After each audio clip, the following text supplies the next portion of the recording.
क्या आप यह जानना चाहते हैं कि हम बुद्धिमान कैसे बन सकते हैं?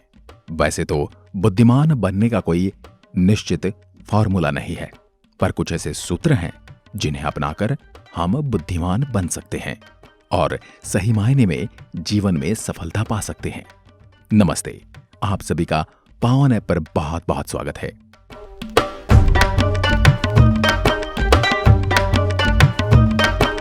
यक्ष युधिष्ठिर संवाद की 9वीं कड़ी आज हम आपके सामने लेकर आए हैं। इस श्रृंखला के पहले 8 वीडियोस में हमने देखा कि यक्ष युधिष्ठिर से एक के बाद एक नीति और जीवन से जुड़े प्रश्न करते हैं और युधिष्ठिर उन सभी प्रश्नों का उत्तर विवेकपूर्ण और संतुलित दृष्टिकोण अपनाते हुए देते हैं।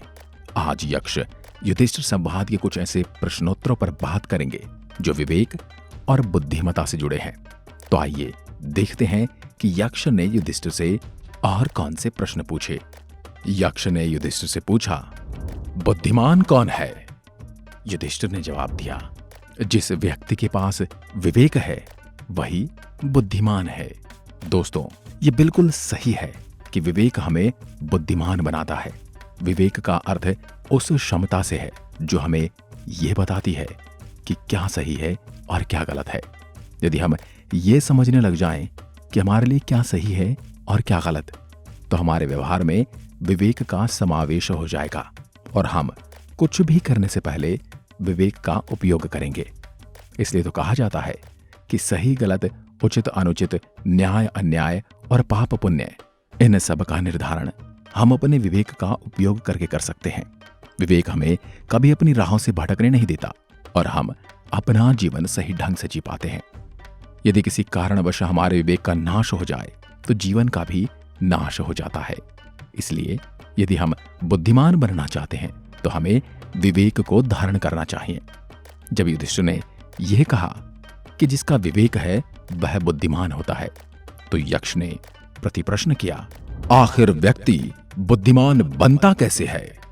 इस प्रश्न का युधिष्ठिर ने उत्तर दिया, गुरुजनों की सेवा करके और उनका मार्गदर्शन प्राप्त करके मनुष्य बुद्धिमान बनता है। दोस्तों, भारतीय सभ्यता और संस्कृति में गुरुजनों का बड़ा महत्व रहा है। गुरु के मार्गदर्शन से हम सचमुच विवेक को प्राप्त कर पाते हैं, क्योंकि गुरु जो ज्ञान देते हैं वह सिर्फ ज्ञान नहीं होता, वह सही और गलत को समझने की सामर्थ्य भी देता है।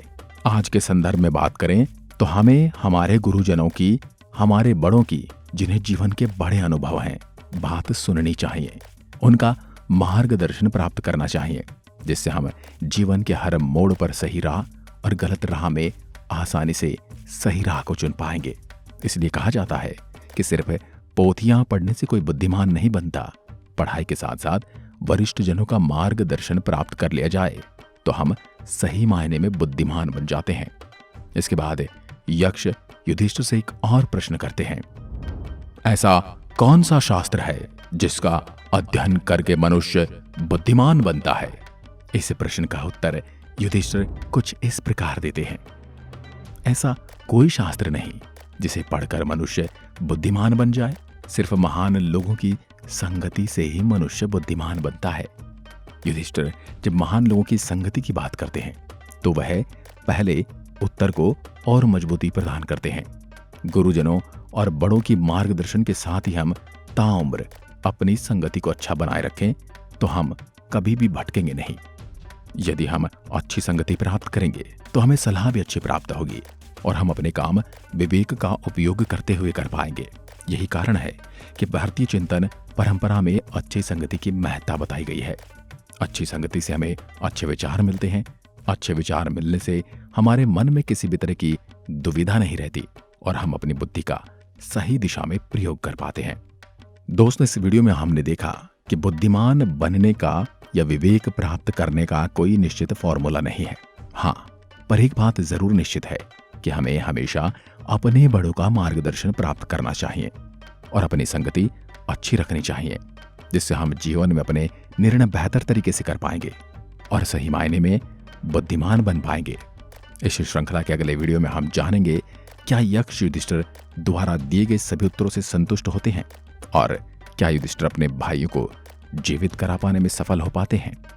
आज की वीडियो में बस इतना ही। भारतीय संस्कृति से जुड़े। यदि आपको यह कंटेंट पसंद आता है तो इसे अपने दोस्तों के साथ भी शेयर कीजिए। वीडियो देखने के लिए आपका धन्यवाद।